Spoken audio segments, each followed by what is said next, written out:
Ini akan dilakukan pensyahadatan untuk saudara-saudara kita yang akan memeluk Islam.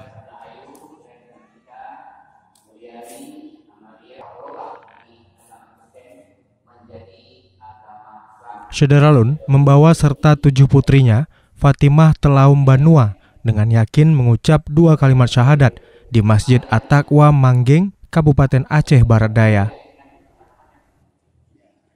Niat teguhnya itu dilakukan meski harus meninggalkan suami dan 3 anaknya yang lain di tempat mereka tinggal di kawasan hutan Mursa, Desa Gunung Baringin, Kecamatan Angkola Selatan, Padang Sidempuan, Kabupaten Tapanuli Selatan.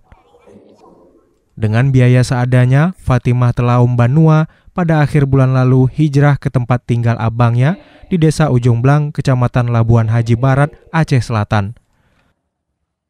Dipandu Imam Masjid At-Taqwa Said Firdaus, Fatimah bersama putrinya masing-masing Nedar Ratna Ayu Gea, Iren Cantika Gea, Mulyani Gea, Melia Gea, Amila Gea, Mariani Gea, Imel Gea mengucap syahadat.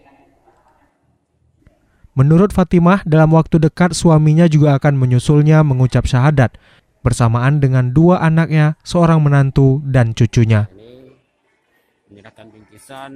Dari Blang Pidi, Zainun Yusuf, Serambi On TV.